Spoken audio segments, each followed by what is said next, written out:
Hello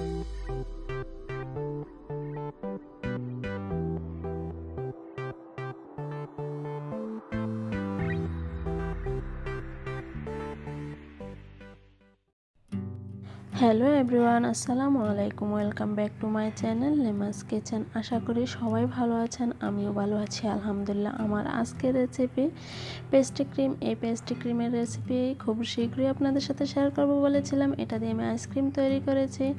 আইসক্রিমের recipe description বক্সে দেওয়া থাকবে, চাইলে দেখে আসতে পারেন। এবার চলুন প্রস্তুত প্রণালীতে চলে যাই। আমি এখানে একটা ডিমের কুসুম নিয়ে নিয়েছি। ডিমের কুসুমটাকে ফেটিয়ে নিচ্ছি ভালো করে। পেটানো হয়ে গেলে আমি এখানে দিয়ে দেব হাফ কাপ পাউডার মিল্ক, দিয়ে দেব 2 টেবিল চামচ কর্নফ্লাওয়ার, আর দিয়ে দেব কোয়ার্টার কাপ নর্মাল পানি। দিয়ে ভালো করে মিক্স করে নেব মসৃণ করে। মিক্স করে নেওয়া হয়ে গিয়েছে। এবার আমি চলে যাব চুলায় একটা প্যান বসিয়ে দিয়ে দিচ্ছি 1 কাপ পরিমাণ পানি আর কোয়ার্টার কাপ চিনি। দিয়ে চিনিটা একটু গলে যাওয়া পর্যন্ত অপেক্ষা করব। পানিটা বলক আসার আগে আমি মিশ্রণটাকে দিয়ে দেব। দিয়ে চুলাটাকে লো হিট করে রান্না করে নেব। ভিডিওটি দেখতে দেখতে এখনও যারা চ্যানেলটিকে সাবস্ক্রাইব করেননি, প্লিজ চ্যানেলটিকে সাবস্ক্রাইব করে সাথেই থাকুন।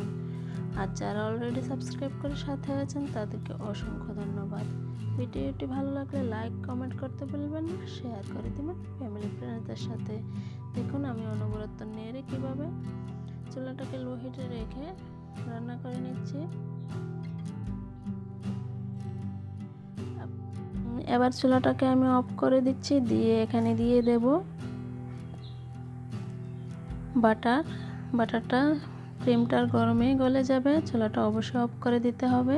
আর দিয়ে দেব ভ্যানিলা এসেন্স 1 চা চামচ। দিয়ে মিক্স করে ঠান্ডা করে নেব অনবরত নেড়ে। আপনারা ক্রিমটাকে আরেকটু পাতলা থাকতে তুলে নেবেন। অনবরত নেড়ে ঠান্ডা করে নিচ্ছি আমি, তা না হলে কিন্তু উপরে একটা সর পড়ে যাবে। এবার একটা বাটিতে ঢেলে নিচ্ছি।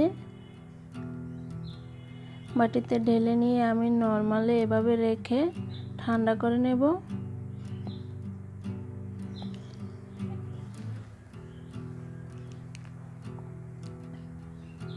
ঠান্ডা করে ফ্রিজে রেখে দেবো 2-3 ঘন্টা। তারপর ফিরে আসছি আমি।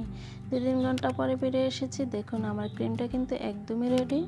আপনারা আরেকটু পাতলা থাকতে নামিয়ে নেবেন। আমার ক্রিমটা একটু ঘন হয়ে গিয়েছে। আশা করি আপনাদের ভিডিওটি ভালো লেগেছে। ভিডিওটি ভালো লাগলে কমেন্ট বক্সে লিখতে ভুলবেন না কেমন লেগেছে। আল্লাহ হাফেজ।